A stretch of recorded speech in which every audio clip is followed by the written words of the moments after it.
17वीं 18वीं और 19वीं सदी में लखनऊ के इतिहास का जीवित दस्तावेज है यह रेजिडेंसी का स्मारक। इसकी दीवारें, इसकी बिल्डिंगें, इसका वाटिका, इसका क्षेत्रफल, यह सब बताता है कि यहाँ पर कैसे लोग रहते थे और उनकी जीवन शैली कैसी थी और भारतीयों को इसे आज़ाद कराने के लिए क्या क्या संघर्ष करना पड़ा।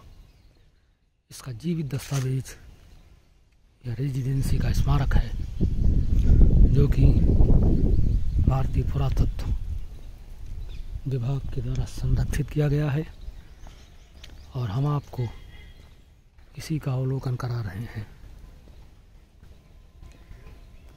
देखिए, इस बिल्डिंग में जो ईंटें इस्तेमाल की गई हैं ये बहुत प्राचीन काल की ईंटें हैं। इनमें मसाला जो लगाया गया है वह भी भारतीय पद्धति से ही निर्मित है। ये एक इस पर लिखा है, इसके बारे में बताता हुआ यह एक जानकारी का दस्तावेज है जो बता रहा है ब्रिटिश में इस मूलतः एक विशाल 2 मंजिला संरचना थी जो एक चार दीवारी से सुरक्षित थी।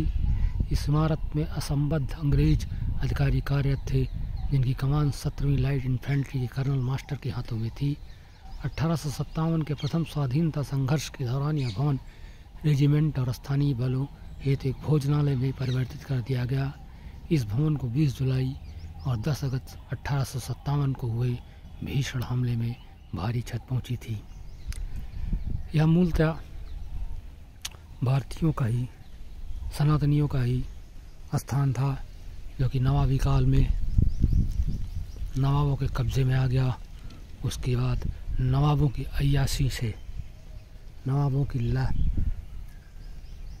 घटिया शासन पद्धति से इस पर अंग्रेज़ों ने अपना कब्जा जमा लिया। फिर अंग्रेज़ों को मार भगाने के लिए भारतीय लोग एकत्रित हुए जिसमें बेगम हजरत महल पार्क थी, बेगम हजरत महल, स्वतंत्रता संग्राम सेनानी तात्या टोपे इत्यादि ने जो हमला कानपुर में अंग्रेज़ों के खिलाफ जंग छड़ी थी, रानी लक्ष्मीबाई जिसमें शामिल थी झांसी में, उसकी चिंगारी यहाँ तक आई थी और रेजिडेंसी पर भीषण युद्ध हुआ था अंग्रेज़ों के साथ जिसमें कई भारतीय शहीद हो गए थे। उसी की ये याद में ये बना हुआ केंद्र है और आप इसको देखिए, इसकी बिल्डिंग देखिए कैसा भारतीयों का पैसा बर्बाद किया गया था इस पर।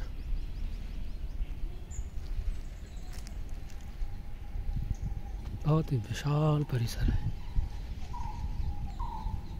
अब यहाँ जोड़े आते हैं।